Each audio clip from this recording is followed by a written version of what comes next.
Hi everyone, and welcome to the next Well Woman guest speaker. And I am particularly excited about this. So our speaker today is Jane Catherine Severn. And Jane Catherine has written a book that I know I've told you all about before, The World Within Women. And I can honestly say this book, there aren't many books that I can say I've read where something switches or something shifts. And this book, I think, was quite profound for me because it really felt like I had remembered something that I hadn't lost, but it was, and I haven't read a book like that for, I can't even remember the last time I've read a book, where I've got it next to my bedside cabinet now and I pull it out now and again as a reminder, and I'm constantly dipping in, and it's completely changed the way I see my cycle, and in particular my periods. So I'm so excited that you're here and that you've agreed to speak, because it's been huge actually. So would you just mind introducing yourself to the group and let everyone know like who you are and what you do? Well, thank you, Sarah, for that very delicious introduction. It's the way that you spoke about my book was all of my wishes of my lifetime, what I wanted my lifetime to achieve. You've just spoken them. So I'm really moved by 100% what you meaning. said about my book. Thank you. So, hello, everyone. And my name is Jane Catherine Severn. I am a psychotherapist, I'm a partial therapist, and I'm a femenome therapist, which we'll talk more about as we go. So I have a therapy practice in Christchurch and online. It's one part, that's the broad part of what I do in the wellbeing and health space.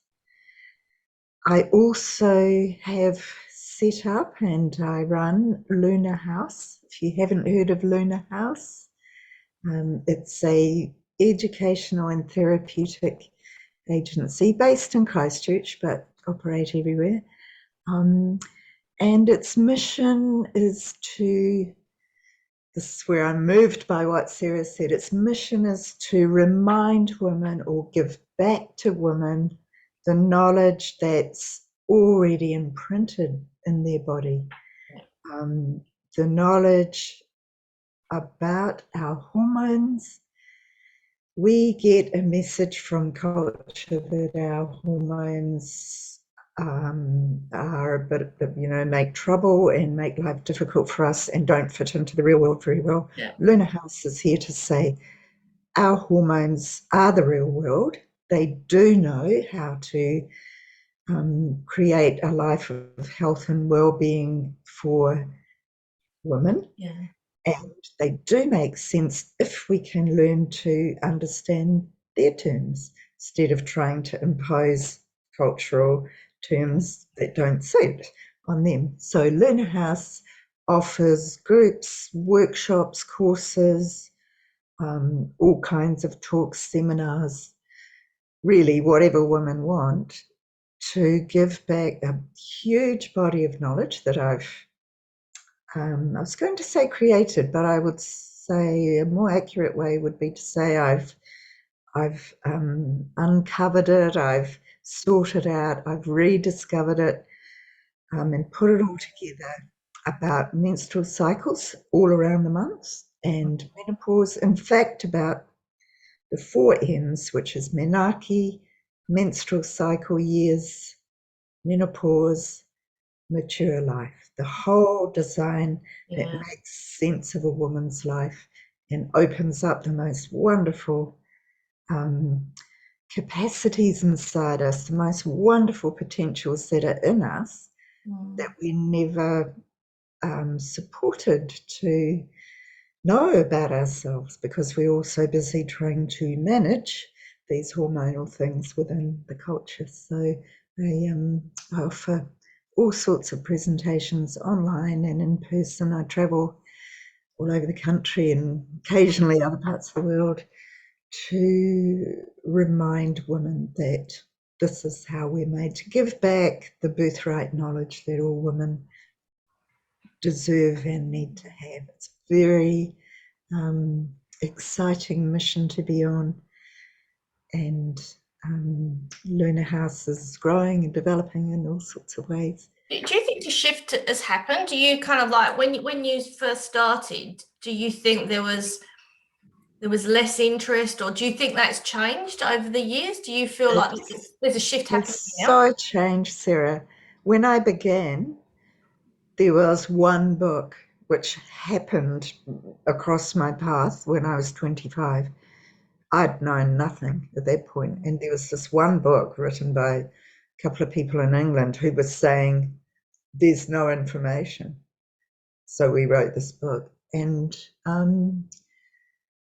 I searched all over New Zealand and all the ways of, accessing knowledge. We didn't have the internet in those days, but I don't think it would have helped if we had. There was no knowledge out there except the standard medical knowledge.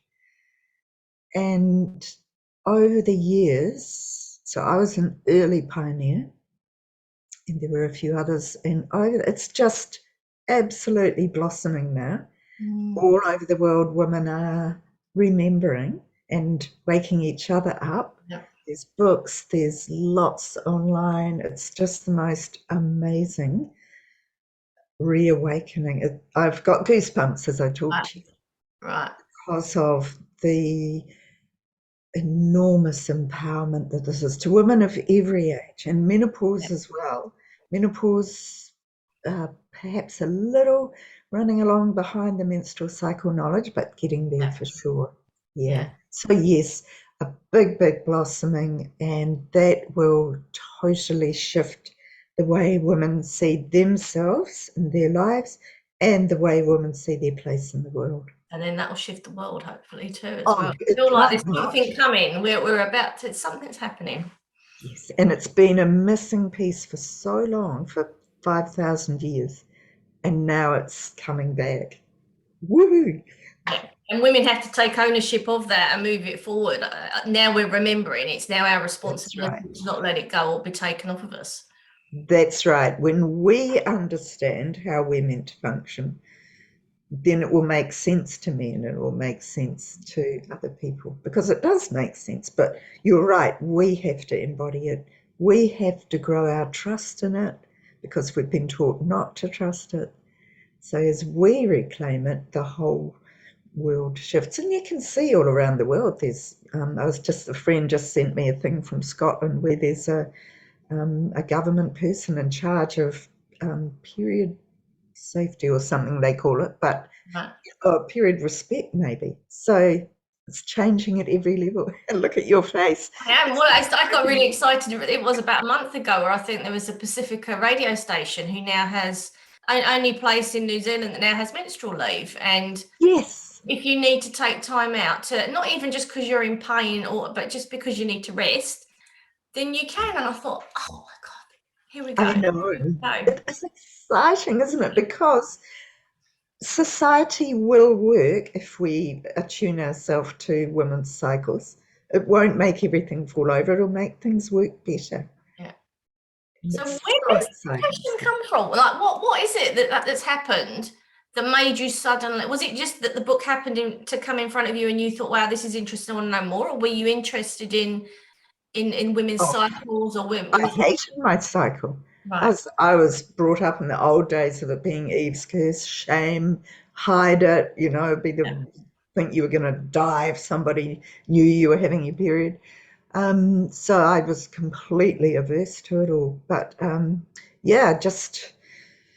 was traveling in Canada with a friend who was about to take her books back to the library, and she dumped them all on my lap because she was driving the car, and she said, "Oh, that top one was interesting. Have a look at that." And I was like, it said, it was the book I referred to earlier, The Wise Wound, Menstruation in Every Woman. I thought, okay. So I opened the book randomly on a page, and I saw one sentence on that page that I hadn't known. I think most women know these days that our cycle matches the moon, the waxing and the waning. The moon's different every day. So when I read that, and that night I looked up in the sky and I saw the moon, and I thought, wow, that's not a metaphor.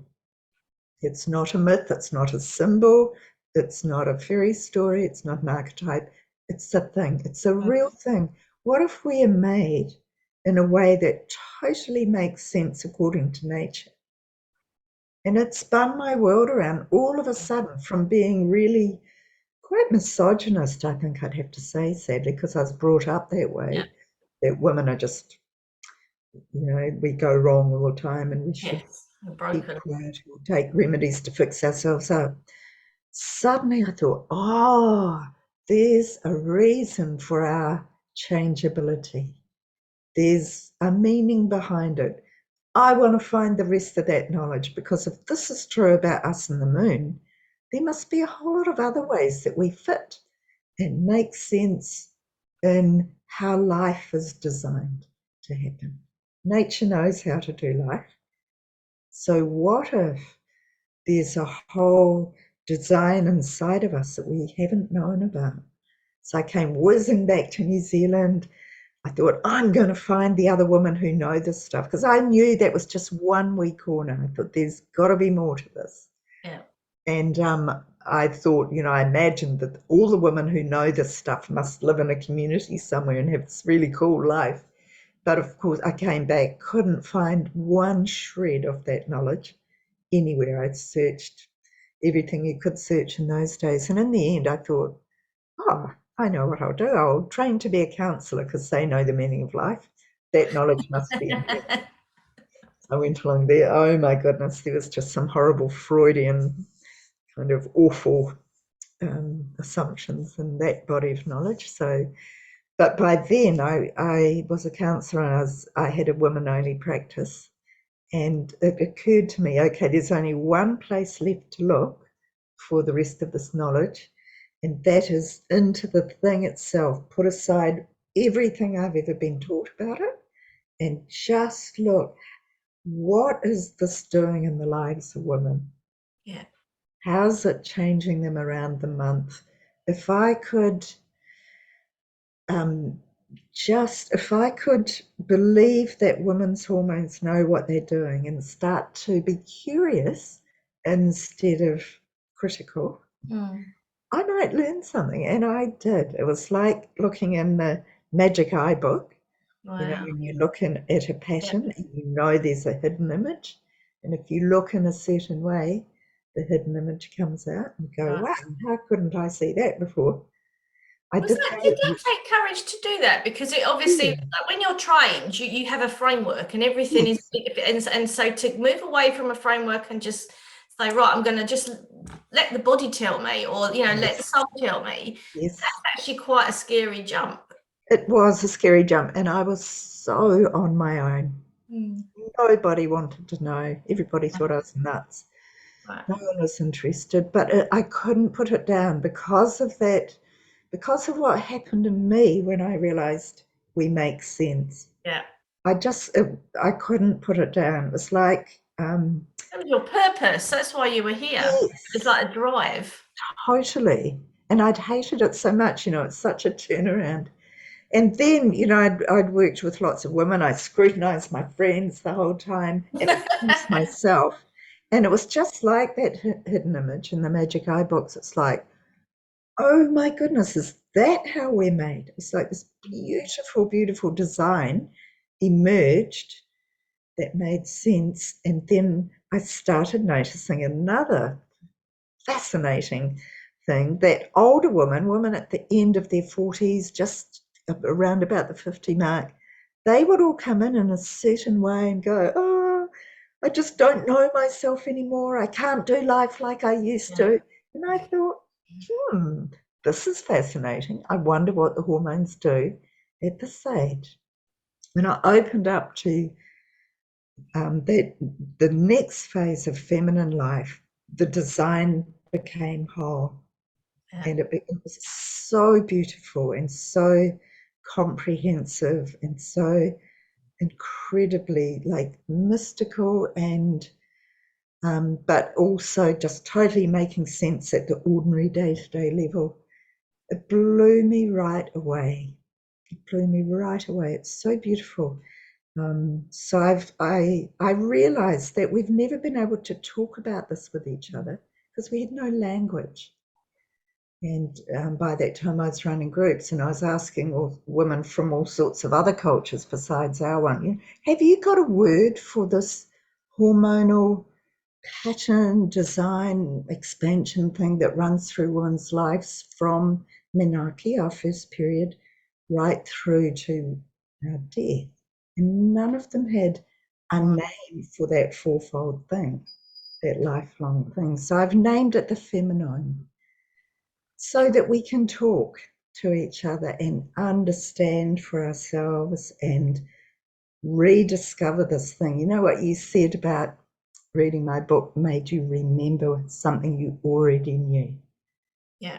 And it's that. It's like blowing on embers that live inside every single woman. It makes sense. Absolutely. It is theirs. And it just needs waking up again. So I called it the femenome. You know, the genome is the map of all the genes in a species. So it's this big energetic kind of map. So the femenome is the energetic map for being female, with all of the knowledge for being an optimally functioning female person is stored in there, and it guides us, it shapes our life. You know, I think of the feminine because she's in nature as well. She's the feminine principle in nature. Yes. She knows how to do life and Yes. create health and well-being. So I imagine her as a potter at the potter's wheel. You know, the menstrual cycle spins us around, and she's there with her hands on the wheel, shaping us into the fullest potential that we were born to be. She's a soul agent, an agent of our soul. And her purpose is to develop us, to wake up our consciousness, to be, it's really a consciousness that isn't present in the world yet. Yes.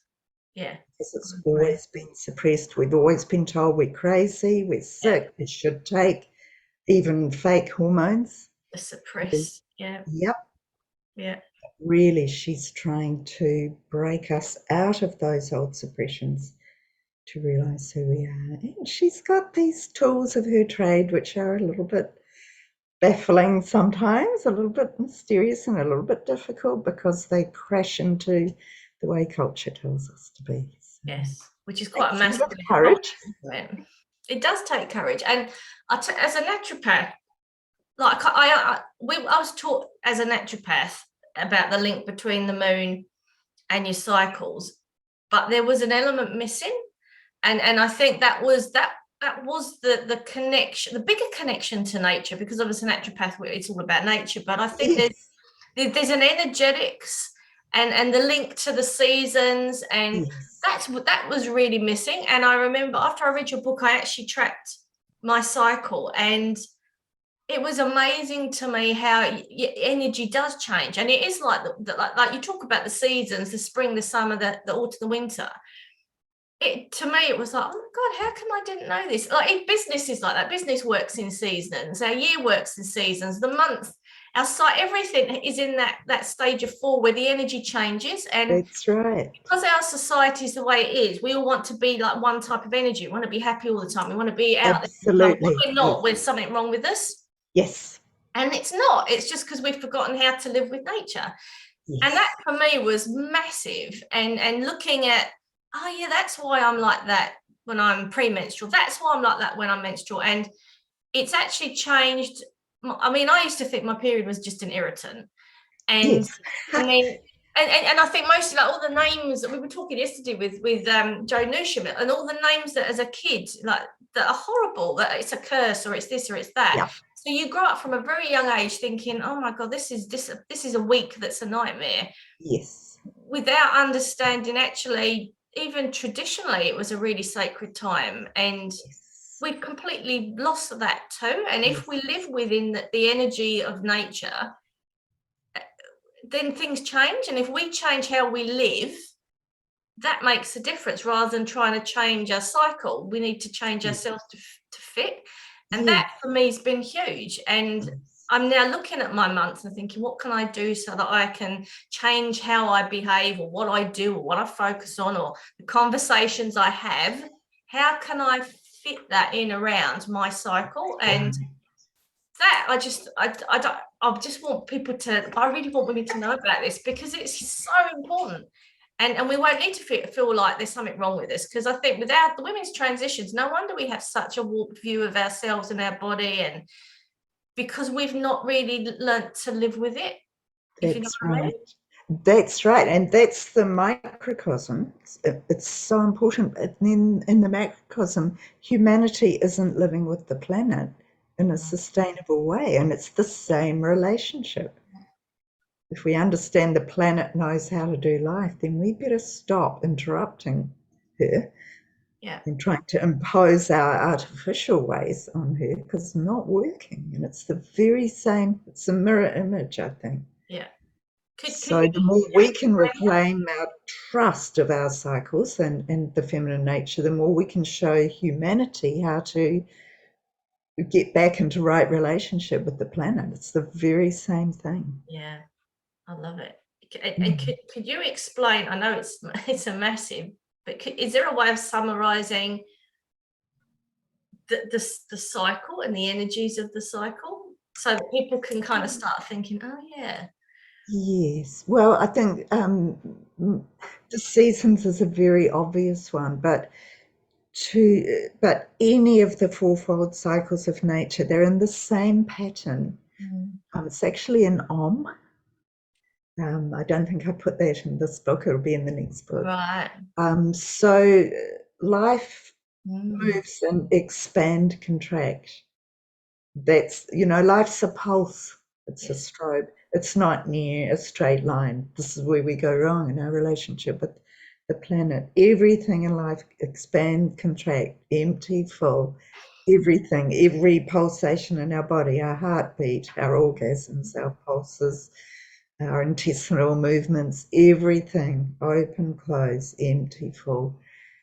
And so our energy in the menstrual cycle, and we all know that when we're menstrual, we're not full of energy that wants to run a marathon, throw a party, look after 100 people at once. When we're ovulational, all that's easy, because our energy is in the summertime, it's expanded, it's full, it's embodied, it's generous, it's loving, it's flowering, it's sexy. Right? It's a beautiful, beautiful energy. And there's such a grief that the ovulational energy is very suppressed. It's almost gone missing in the world because of hormonal contraception, which is very convenient, of course. And,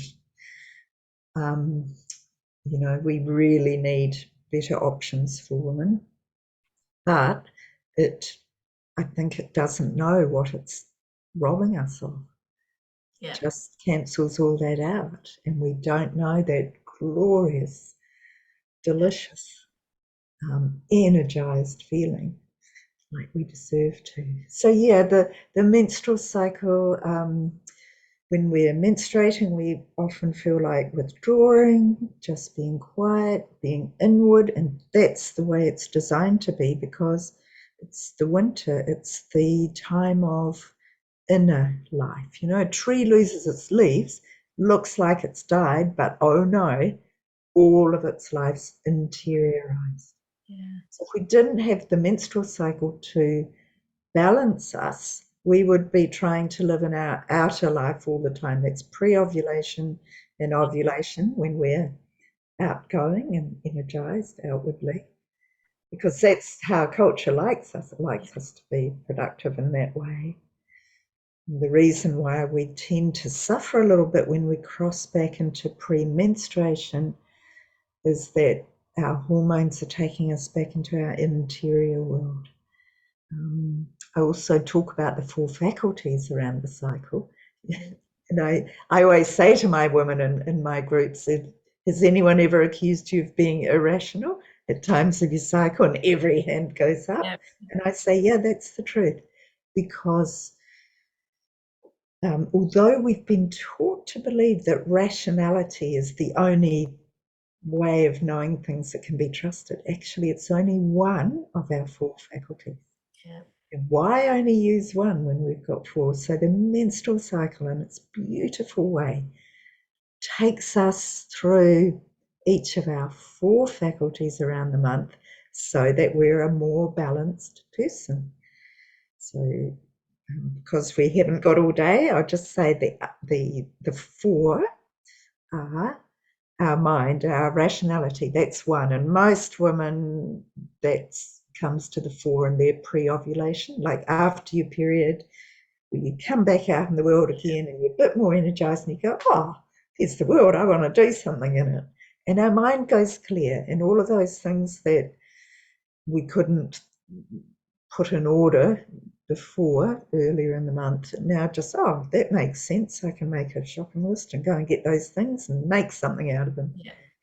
So that's an enjoyable, nice time of the month. And then we go into ovulation, and we're really in the body faculty of the beautiful, physical, heartfelt, sexual, energized. Like if you want to paint your ceiling, that's a good time to do it because it's very much in your body. If you want to climb a mountain, if you want to throw a dinner party and invite 100 people, that's your energy to do it. And then, as every woman knows, as we come to the end of that ovulational time of our cycle and we start to move toward our menstruation, what happens?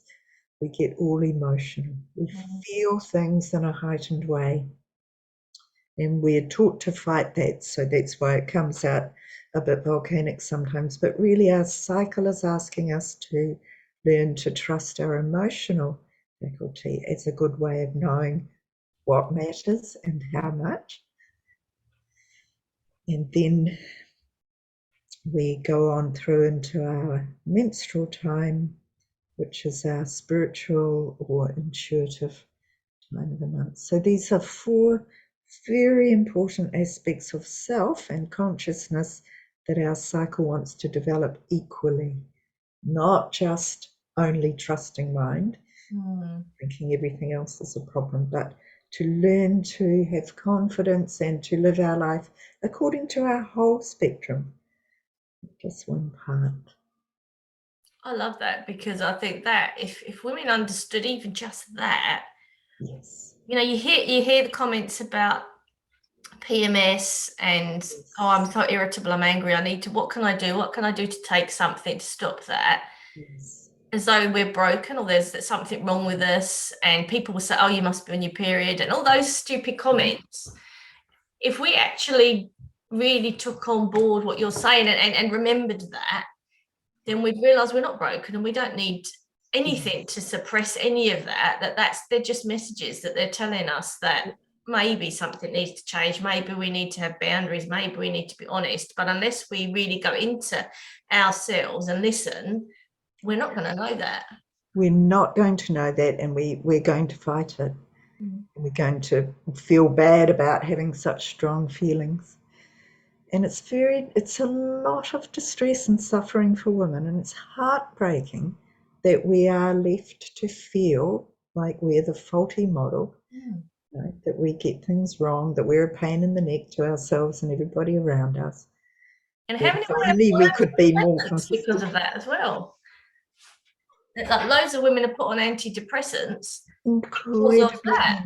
Yes. And so the things that our hormones were trying to tell us really, really matter never get heard. Yeah. And I'm not saying this is easy to learn. It's actually it's a deep evolutionary learning. And this is why our menstrual cycle lasts several decades, because it takes a lot of awareness and care and interest to learn how to live in connection with our hormones, how to let our hormones guide our life. Because at the moment, as you say, the way we experience them is they're over the top, they're far too much, and they do tend to present volcanically because they're suppressed around the rest of the month. And so when premenstruation comes along and whips off the covers, we get a big feeling and then we tend to react to that feeling. And that's really what PMS is made of, reaction to feeling rather than the original feeling itself. So yeah, there's quite an art to it, and I call it conscious menstruality. We need each other to discover how to live this kind of a life because it's quite challenging. It is. In a culture that keeps telling you that you're the problem and your emotions are the problem and your hormones are the problem. Yeah. Honestly, I'm so excited. It's taken me 49 years to get to this point where I think, I wish I'd known this earlier, but I wouldn't have been ready. I think I'm ready now, so now's the right time. Yes, yes, yes. And I'm less. I wasn't ever fearful of menopause, but I think I'm even less fearful now. And if anything, I appreciate my periods more now because I know that I haven't got many left, so I'm going to make the most of them before I head into menopause. So yes, which is another whole exquisite, wonderful design to create a new consciousness. So you're in for a treat. I'm in for a treat. And you're writing a book about menopause, aren't you? Yes, my second book, The Alchemy of Menopause. I'm I can't wait. about halfway through that. Yes, I can't wait also. I have to confess menopause is my favourite, just because it's such a feisty and hilarious and willful part of women's hormonal life. Like, man, she really wants to have her way with us. Yeah. And clever, oh my goodness. The tools of her trade are they're so in your face that you can't avoid the learning that comes. It's fantastic.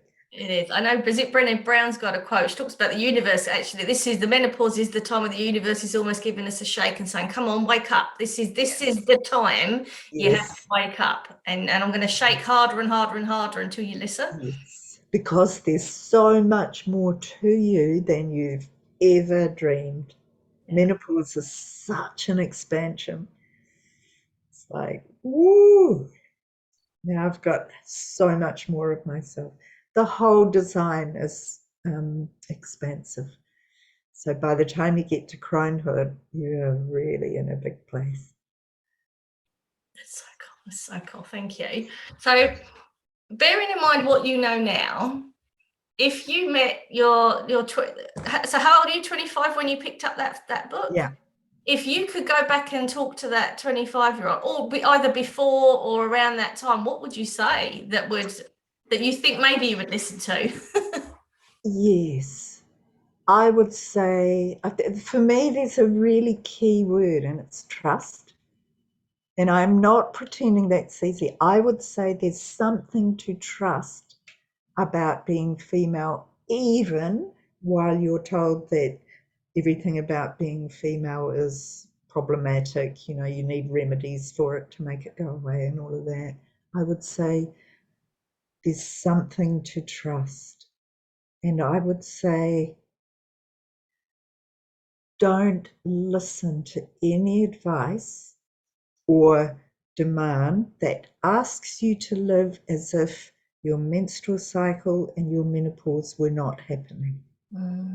Because that's what we all asked to do. Just think about everything there is and the expectations of how we spend a day that says there's no room for a menstrual cycle or a menopause here. Don't let that get in the way of your real life, So I would say to my young self, your menstrual cycle and your menopause, they are your real life.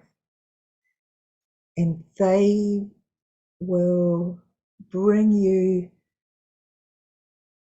rewards, knowledge, a self that's bigger than our world yet knows. So I would say, hang in there. And everything that looks distressing and, what did you say, irritating and inconvenient, try to get curious about that. Like, if we had a world where menstrual cycles and menopause were supported and provided for and welcomed and celebrated, how would you like to live your cycle or your menopause. That's where we'll find our answers. That's If we amazing. take away the barriers, and then women can easily find the way that they would like to live life as a woman. It will be different from the one we're living now. So I'd say to my young self, get curious and imagine that your hormones have a language of their own. If you can learn that language, you'll find a whole new world. It's like, when you hit your Zoom button on the computer, or if you click on a link, that's a better example. When you click on a link, a new world opens up on your screen. It's exactly like that. The hormones are a link to click on. Maybe we could say it that way. Yeah, that sounds like another book. Totally, yes. Yes, yes. So do you see, I mean, in your studies and research, was there a time when women did live like that? Have we got? I believe so, but it's such a long time ago. Just with what I've been able to piece together, it was about 5,000 years ago when the cultures were matriarchal. And in those days, and for a long time, of course, all women would ovulate at full moon because it's light triggered in us and in animals. You know how horses and dogs and lots of animals tend to run around in the night when it's full moon. It's because that energy is up and running. So all women ovulated at the full moon, and therefore they would all menstruate on the dark of the moon. Now, in those days, nobody would expect a woman to carry on regardless when she's menstruating. All of her usual work would cease, and the menstruating woman would all withdraw together to seclusion, because it was known that menstruation was a very open time, and we know this too, when all your usual buffer zones go away. And so it was known that they could dream dreams and have visions and receive messages from the gods or the world of spirit at that time. So they would all go away for that purpose, to have their menstruation, to receive those messages from the gods, and then to bring them back. So the Red Tent, that book that so many women read, is another a wonderful. It's been one of the greatest waker-uppers in the world, I think, that book. So the women would go and experience that direct connection with the gods, and then come back into their communities. So the life of the whole community revolved around the cycle, and it worked, and it would work for us too, because it's how life works. Life knows that we need an outward active phase and then a pause, restorative phase. And that's all it is. It's just life being life. So, yeah, the whole community lived, and it was, I guess, somewhere in history, unfortunately, that from being a sacred withdrawal, it became a punitive one, or it got distorted into being like unclean banishment. And sadly, that still remains in a few cultures where women are banished. Yeah. I know it's not the same thing, but I remember going to an Iyengar yoga class where all the menstruating women were put in the corner. And I remember at the time being really cross, thinking, I feel like I'm a naughty girl. Yes. And I can't imagine was this what yoga was about? Are we supposed to be in the corner?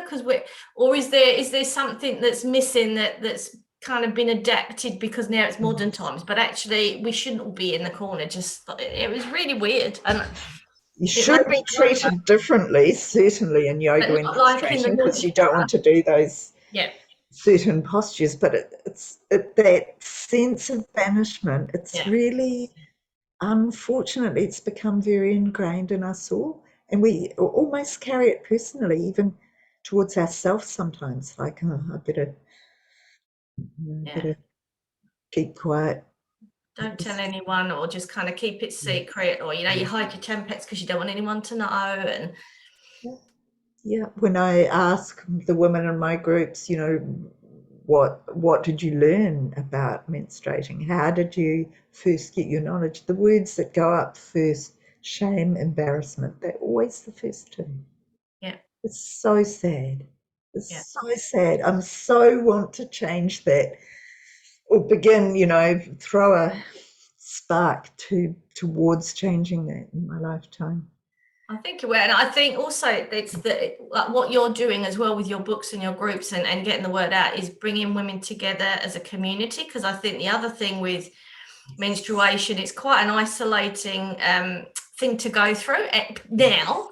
So Yes. in the times that you talked about where women were together, that's not happening. So we're feeling shamed, we're guilty, and we're all of those things, but we're doing that on our own, and we're not Hiding, doing it in a yes. community. And it's designed, of course, to be a communal energy, the communal rise and fall, so that the whole society is in that that expand, Yeah. contract.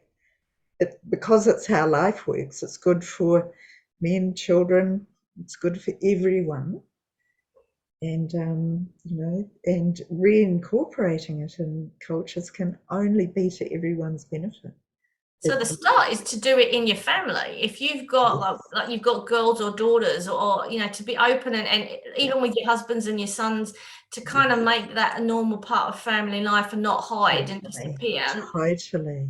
I That had would be a woman the in first one of step. my groups, and she made. I've got this thing called a mandala. It's a mandala of the menstrual cycle. So you map out your own personal, your 4 seasons. She made a great big one, put on her kitchen wall with a clock hand in it, so that her family could learn how that rhythm feels Wonderful idea. as a way of living. It's really cool. That's a really cool idea. Yeah, Everyone should do that. yeah, That's the step, the first step.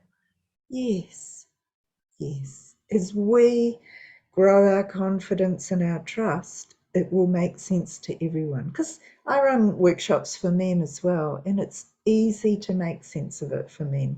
I love working with men because they go, oh, that makes sense. And then they stop worrying. Yeah, because it's not about, they think it's, oh, what have I done? Is it about They me? Have do, I, of yeah. course, because as one man said in the first circle I ever ran for men, and I was asking, I put a mandala up and I said, "What's it like for you guys?"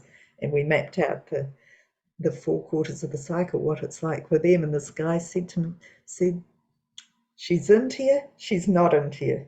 And I thought, that's Yeah, how it would feel to them. And yeah. when it can make sense, the worry goes out of it. Everybody can relax and make the most of the different phases rather than thinking there's something wrong with them, because every phase has something important to contribute. None of them are redundant or downtime. They're important. Each is important as the others. Thank you so much. I've really enjoyed this, and I just thank you. So, if people if people want to know more, if they want to get your get the book, people get the book because it's just amazing. So, how can people find you? Where can they find you? Okay, well, probably the easiest thing to say, seeing I've only got spoken words, is just Google Luna House, and that's Luna. Luna was a moon goddess, so Luna House, and you'll find everything there. My website, my Facebook page, Instagram, all of that. Fantastic. So do find me, and I'm very open to any questions. Anything that women want to ask or request. I can always respond to requests for workshops or courses. Awesome. And are you doing any workshops in Auckland at all coming up? I believe there might be one in the pipeline, Right. which is a menopause workshop, I think. But I can go anywhere, wherever there's a group of women who want this knowledge. Call me and I'll come. Maybe we need to do something. Maybe we need to have like a day where I get everyone who's around in the group, and we get you to come and talk, because that was it's important information. We need to know this. It really is. It's important information, and it belongs to all women. Yeah. I'm just saying, take this, it's already yours.